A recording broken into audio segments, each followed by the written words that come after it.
Hi there, Lindsay here, the Frugal Crafter. Actually, it's future Lindsay from who you're going to see in the video in a couple minutes. Today I have a review on the Arteza Everblend Art Markers, the brush tip version.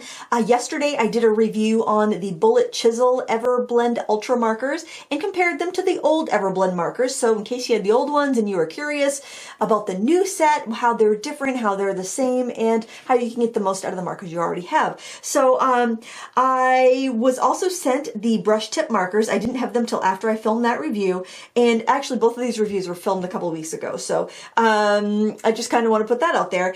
And I just got some new information on the brush tip markers that I wanted to share before I get into the review.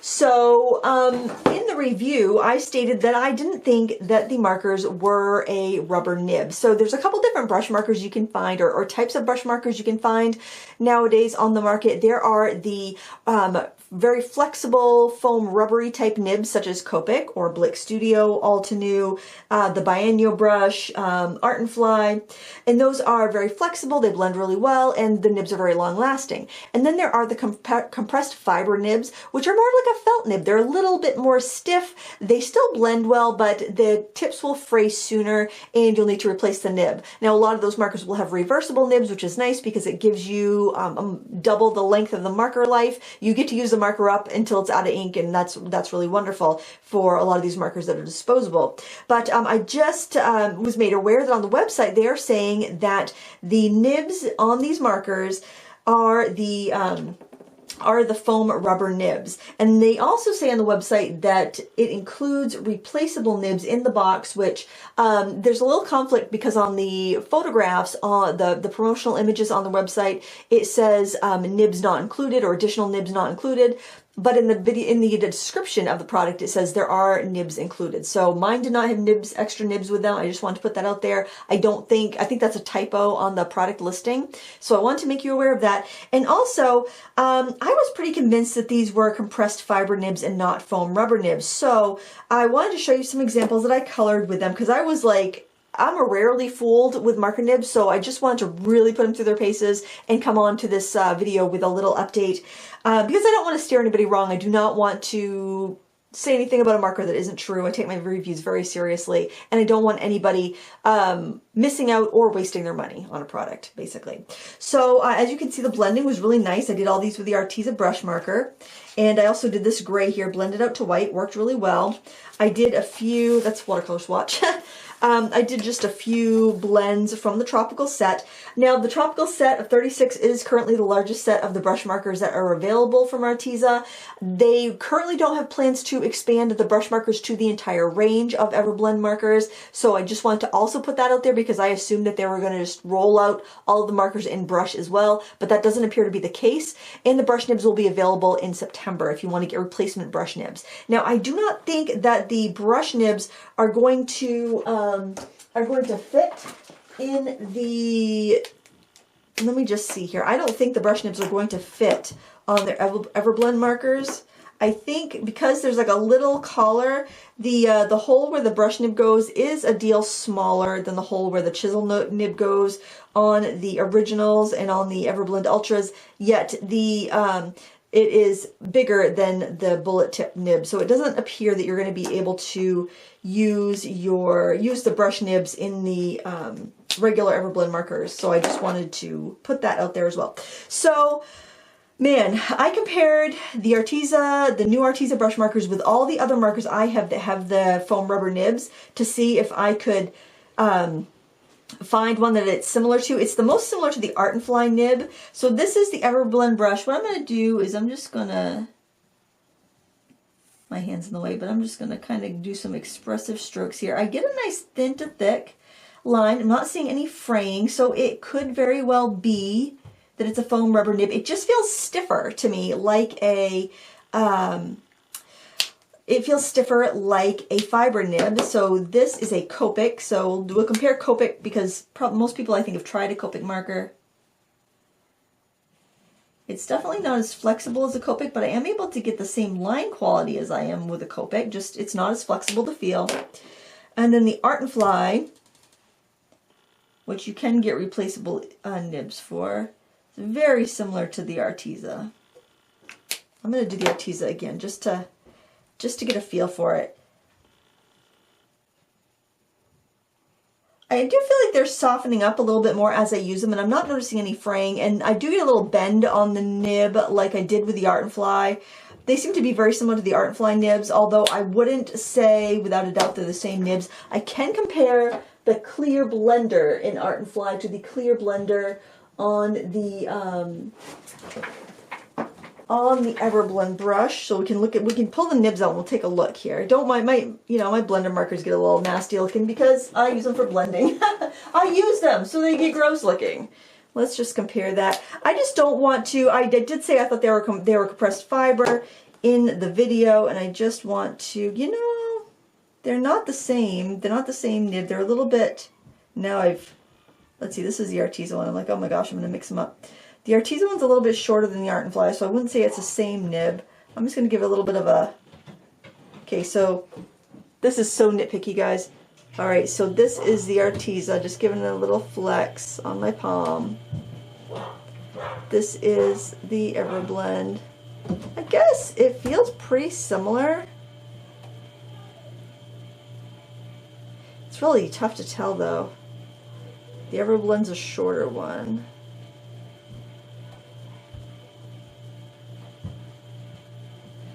The Art and Fly has more flex to it. They may just be a really stiff rubber nib, but they do feel, let's see, this is the Art and Fly. They do feel a little stiffer, so it makes me feel like they are a foam rubber nib. I mean, it makes me feel like the Everblends may be a compressed fiber nib, but they say they're rubber on the website, which is what I would love to believe, but I just want to say that in my experience, they perform and feel more like a fiber nib. I'm not saying that's bad. Like the Ohuhu is a fiber nib, and I like those quite a bit. I do prefer a foam rubber nib. I mean, you can look at the blends. The Arteza blended really well compared to these other ones. Reds are tough to blend, but I chose red because I could find the most similar colors between all of them. But yeah, they say they're a rubber nib on the website, so I wanted to preempt this video and tell that to you as well because I didn't want to mislead anybody. But they are a stiff nib, so keep that in mind. They're much stiffer than most of these others, and they're the most similar to the Art and Fly markers. So if you have the Art and Flies and you like them, very similar marker. Actually, they're very similar in price to the Art and Fly. I think the Art and Fly might be a little bit more, but very, very similar. I'd say they're quite similar in price to the Art and Fly. So with that, I'm going to present my review. I do stand by everything I said, but I just want to make that known that they are saying these are a foam rubber nib, and I said they probably were not. So take it however you will and make up your own mind. All right, on to the review. Hi there, Lindsay here, the Frugal Crafter. Today we're going to take a look at the Everblend art markers, and these are the brush chisel nib markers. I recently reviewed the new Everblend Ultra kind of original style markers with the chisel and the bullet tip, and compared them to the old style Everblend markers that came in the cloth carry bag here that had the dividers in it. And I basically wanted to see how much they had changed as they revamped the color selection and the carry case and the inks and whatnot. So if you want to see that video, that is just recently posted on my YouTube channel. You can check it out. I'll try to link it down below. If not, just click over to my channel. It's very easy to find it. And originally, I actually had requested the brush tip ones, but these came instead. But I figured, well, this will be a good comparison to the old versus the new, kind of all things being equal, the nibs being equal and whatnot. And I did a color comparison where we compared, I just pulled the closest colors I could find and colored this rose with the old markers and with the new markers, also the leaves with the old and the leaves with the new, just to see if they blended much differently and how they, felt to use and whatnot. I found them to be very similar. The big difference between the old and the news being that the old numbering system was very arbitrary, whereas the new numbering system was very similar to Copic's numbering system. The only difference between their numbering system and Copic's numbering system is that the value, there's a series of numbers, like on a market, let's say a Copic marker marker here is R37. So the letter is kind of the color family. The next number is the blending group, which would be like the 3s would probably be like a cooler red. And then the final number would be the saturation, or how dark, or the value, how light or dark it is. It's the middle one is the saturation, I believe. So like that's how much color versus how dull, how bright to dull it is, whereas value is how light to dark it is. So the higher the number on the last digit on a Copic, the darker the color. But with the Artezas, it's the higher the number, the lighter the color on the Artezas. So if I grab this dark red, their last number is 3. So that would be a pretty dark one, but on Copics, if it was a 3, it would be a light one. So that's the only difference there. It's very similar. Their color swatch and wheel and stuff is very similarly set up. It is a little confusing if you're used to Copics and you go to the Artezas, just because you'd be expecting those higher numbers on the end to be darker colors. But other than that, I think that's why they changed it, so that the coloring, figuring out what colors will blend with other colors, would be a little bit more intuitive. You just look for numbers that are similar to one another. So now we're going to take a look at the tropical set of the brush version. So this is what the tropical version of the chisel one looks like. And this is what the tropical version of the brush style looks like. So if you're looking at them both online, you'll know the difference.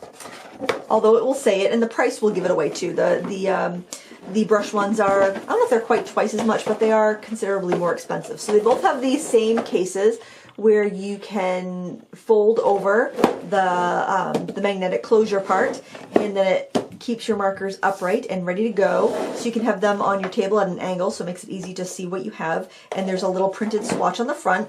The colors are the same in the tropical brush, in the tropical bullet chisel style, or original, I guess I would say. So if you already have this set, getting this set in the brush version would give you the same exact color, so just kind of keep that in mind. The barrels on the Everblend Ultra markers are white, and the brush ones are a dark gray. They're both glossy and they're both triangular, and these are the same barrels as they used in the original Everblend Ultra markers. And of course, check out the other video if you want to know more about how those markers compare. So what I want to do though is show you really quick the differences in the nibs. I'm going to use this fig red color, and I'm just going to grab some paper here. Grab the Arteza marker pad. Now marker paper is nice because it will it absorbs less ink, so you use your markers more slowly. You don't wear them out so quickly. You don't use up the ink so quickly. And you can blend on marker paper. However, marker paper is less blendy than, say, like a blending card or a mixed media paper might be, but it doesn't suck as much ink. So just kind of keep that in mind. So what I'm going to do is grab a new piece. Oh, and this paper does have a sleeve that you can put, or a sheet that you can put between the sheets, so you don't end up having your marker ink bleed through to the next page. So, you know, do use that, because this is not a bleed-proof paper. There are some bleed-proof marker papers, but this one is not. So let's take a look at the two new Everblend markers. If you want to buy the Everblend markers, you're not going to find this style anymore. They've that are in a case like that. They have revamped them all, so you're going to be finding either this or that. They both have the color name and information on one side of the marker, which is new from the old style, and instead of having the color end where the bullet is, they have just a gray end. And then on the brush version, you've got the gray end where your brush nib is. So that's kind of nice. If they're sitting on your table, you look for that band, and then it tells you, or you can look for the illustration, but the band is a little easier to spot for getting the brush end. And then you have, on the other side, you have a chisel. And you have a chisel. Now, first thing I notice on these is that the marker caps are much easier to remove on the Everblend art markers. Now, another thing to note on this set of markers is when it arrived, the middle part was shrink wrapped. So not only was the exterior shrink wrapped, but this part here also had its own shrink wrapping, and the reason for that, I believe, is to keep those marker caps from coming loose in transit. I don't think there's a big risk of them coming loose in your home in storage, but I think the shipping, it would be really easy for one of these marker caps to work its way off if it got dropped or something during the shipping process. I think in your own handling of them, it's not going to be an issue, and it will be kind of a benefit to folks with strength issues or arthritis. But, oh, I love how that magnet just holds it right to the box. So I just wanted to mention that they are easier to uncap, whereas the other ones are a little more difficult to uncap. The chisel nibs are different. So if I look at one of the classic markers, it's got a wider chisel nib. If I look at the new one, it's got a narrower chisel nib, kind of similar to Copic. So I'm just going to put new brush, and they're all right, new classic. And also the holders on the markers themselves are different. So the new one for the chisel nib, the opening is actually smaller. So there are replaceable nibs for these markers. It says in the box. I've seen the bullets and the chisels available on the Arteza website for a while, but I did try to put the this style nib into the style marker, and it's a too tight of a fit in my opinion. So hopefully they will say on the website what nib is for what, because I think I think this is a big enough difference that they're not going to be interchangeable. Now the brush, you can have a wider line, you can have a fine line, you can have a, you know, you can move it around a bit. Now it's more flexible than say an Ohuhu, which is another kind of Copic dupe. And I find that my Ohuhu, I find that the tips wear down a little bit. It is a fiber tip. So is this, but this one just feels a little more flexible to me. But they are definitely not like a Copic nib. So if I show you the Copic nib here, and I'm not sure how much you could pick up on camera, but the Copic nib is much more flexible. This is an old marker too. This is like 11 years old, and I'm still able to twirl it around. I have not replaced the nib on this. I've only replaced the nib on my colorless blender Copic marker. Actually, I need to. I haven't done it yet. But the Copic nibs are so resilient. And any of those kind of foam rubbery nibs, like the Blick Studio has one, the Altenew marker has them, the biannual brush markers I have the foam rubber nibs. I don't know if they change them when they change the shape of the body, but the ones that I have them. The new Spectrum Noir markers have them, but they're a little soft in my opinion, and so are the Prismacolor markers. They also have foam rubber, but they're softer. These are definitely a compressed fiber nib, which means they are going to wear out a little sooner than your foam rubber nibs. They just tend to fray. It's a nature of the beast. Now, granted, I haven't had these for long enough for any to fray. I just got them today, but that's just something to be aware of with those markers. These are not reversible markers. I did pull the nib out of the colorless blender to see it is a one-sided nib, so it's not the same nib as the Ohuhu. And the Ohuhu does feel a little bit firmer. So if you like a firmer nib, Ohuhu's better. If you like a softer nib, the Arteza's better. Now, price-wise, these new Arteza markers, and Arteza's always been a little bit on the pricier side of a budget marker. So like when their original ones came out, they were over $1 a marker, or right around $1, where comparable ones were running around 50 cents a marker, like the Ohuhu Classics or the Biannual Classics. And these brush markers for a set of 36 is running between is it $79 and $89? I think they're in that ballpark. So you're looking at about $2 a marker for one of these brush markers. So it is about twice of what the other budget brush markers are. And obviously I don't know how well these are going to hold up just because I just got them, but I would assume they're going to be very similar to Ohuhu. I haven't had any issues with my Ohuhu, but the Ohuhu markers do have a reversible nib that you can flip around if it starts to fray, where these do not. Now, I want to do a demo with these because I think it's a really good way to figure out like how these work. So what we're going to do is we are going to color the same rows that we did in our previous video. We are going to use the same colors that I had in the other tropical set, so we'll use these same colors that I used in the new section.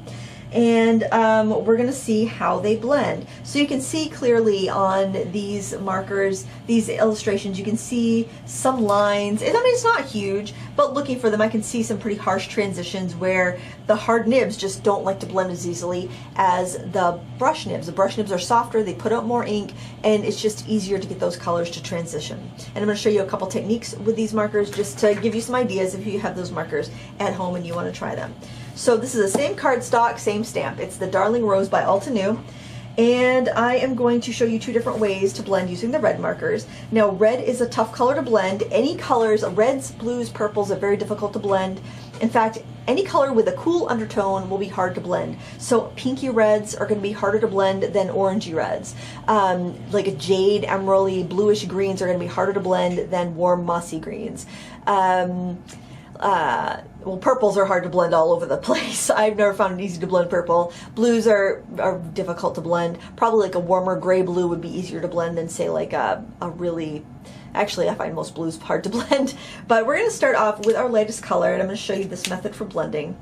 And what we're going to do is begin by coloring, we're going to begin by coloring this entire petal with the lightest color that we have.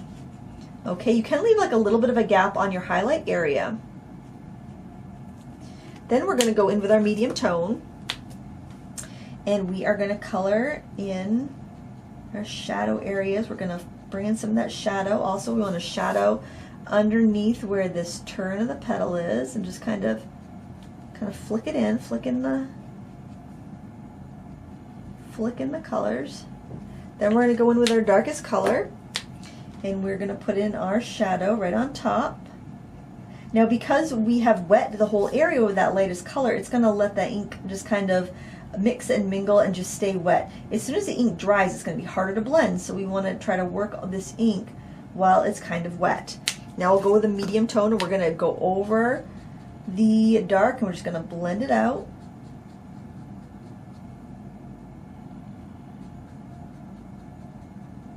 So you'll probably use this technique a lot when you're using colors like reds or purples or blues, stuff that's harder to blend. And you want to choose colors that are close to one another, so you don't have to have really big jumps in your colors. All right, so there we blended that petal, and I'm just going to go in and I'm going to color this little turned area with a lighter tone. Now you might see, I actually accidentally stamped with pigment ink first. I thought I had my Memento pad, but I had my VersaFine. And so I had to, so while that's still wet, you'll probably see some of the lines from that image on the back side. So there's one way to blend. That's a great option when you've got hard to blend colors. Now the way that I use a lot, because I've been using markers for quite a long time, this is a quicker way, and it works really well, especially with, you know, your warmer undertoned colors, but we can do it with this as well. So you start with your darkest color, and you're going to go into your shadow areas, and you're going to add your dark wherever you have the most shadow. Now I'm going to bring that right up to that underturned area there. Then I'm going to go quickly. You got to work quick in with my medium colors. Some people keep their markers uncapped while they do this. Just make sure you cap them up when you're done. You don't want them to dry out. Now currently, they do not have refills for these markers. I mean, heck, by the way, oops, I need my lightest color now, and I'm going to finish up with the lightest color. Look for the band for the brush tip. Currently, they don't have refill inks for these.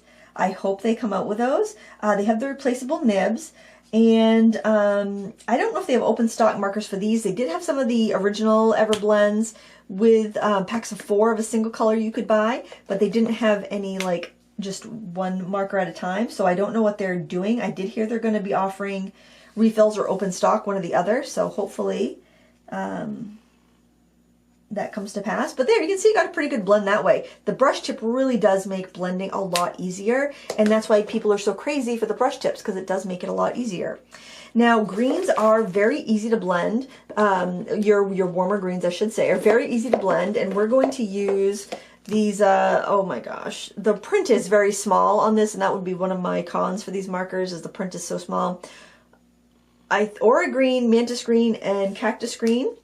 And then we'll glaze over with this frog green, because it just gives it a little bit nice of a fresh look. So I'm going to show you the original way that I showed you.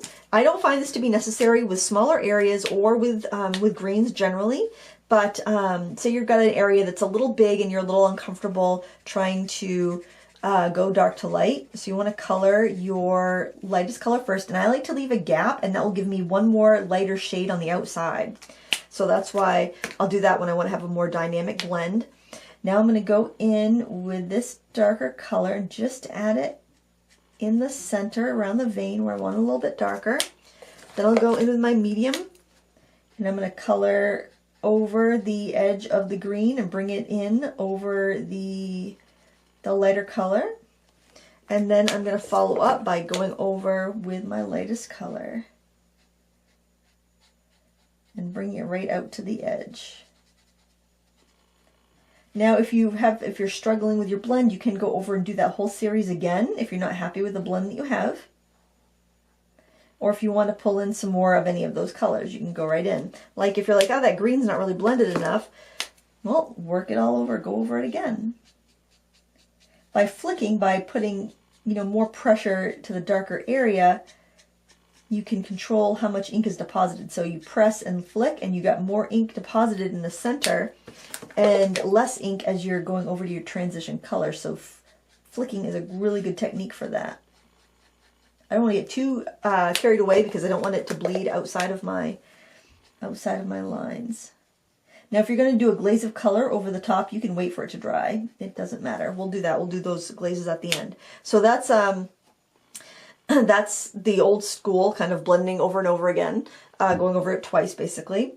But we can do that, we can do the quick blend with this as well. I'm just going to go in and I didn't reverse my process on that one. I just kind of repeated my process. So, you'll find what works best for you. Back when I first started using markers, I was using Prismacolors. And they were the chisel nib design, which I really liked. And there weren't really a lot of tutorials. YouTube really wasn't big. I just kind of messed around with it. I would see a few written tutorials and I'd see some artwork that I liked and I would just keep playing with it until I got the look that I wanted. Like you can see here, especially in the smaller leaf, it really is effortless to blend those colors together.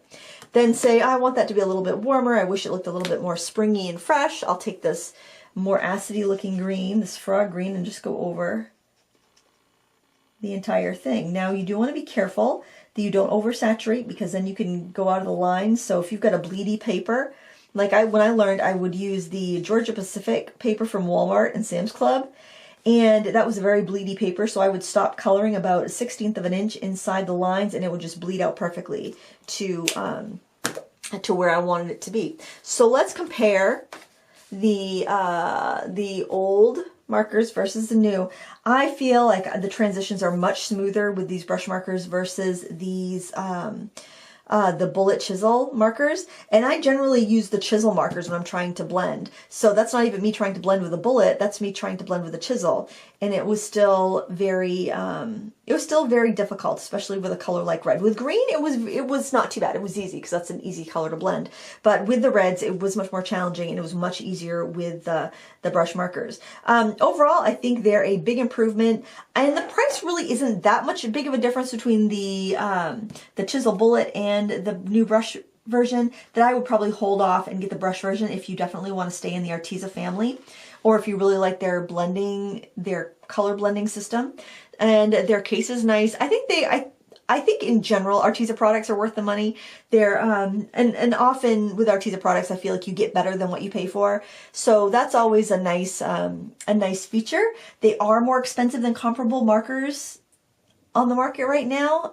So that's something to consider if you are looking to invest. For $36 markers, you can, for $89, you can probably get like a set of 72 of Ohuhu for a very comparable marker. And that, round barrel versus a triangle barrel, there's a lot of different options that you'd want to consider. The Ohuhu marker caps are a little more difficult to remove than the Artezas.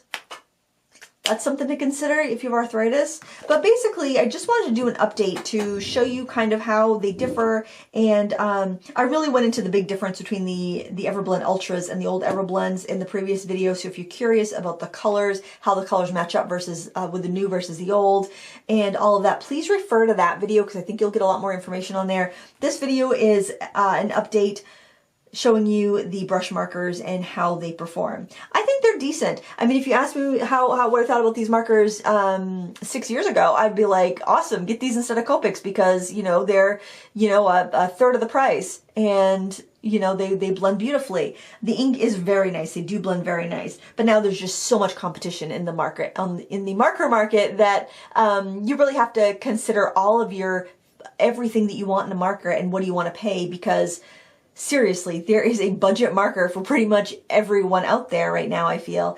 And yeah, you can get exactly what you want. So I did a huge marker comparison showdown back in December. Obviously, these aren't in it because they weren't around then. If you are curious and you want to kind of dive deeper and see what else is out there. So that video covers all the markers I had reviewed prior to January 2021. So check that out if you are curious. I would give these a thumbs up. Are they the best value out there? Not necessarily, but consider what you want in a case, consider what you want in a marker barrel, consider what you want in a color numbering system. Put all of those factors in before you pick your markers. They have a full range of 144 colors, so that's a pretty big range for a budget range, and I heard they might go up to like 400 or something. So I think part of the reason they're a little more expensive is that they offer replaceable nibs. It looks like they're looking to offer refills. Looks like they're looking to offer open stock. Anytime a company offers those things, they don't make as much money on those refills, so their base price of their sets go up.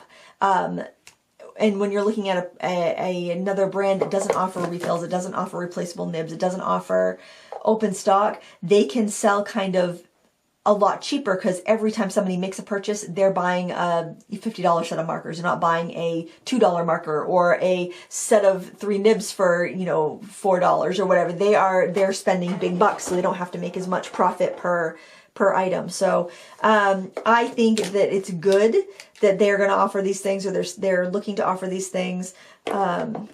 Because, and I know generally with companies, a lot of times they have to sell so many before they can put out the open stock stuff, just because they need to make it viable for their business. But it looks like that's probably why they're coming out at a little bit higher of a price point than their competitors, because you kind of have to build in that padding if you're going to offer those other features.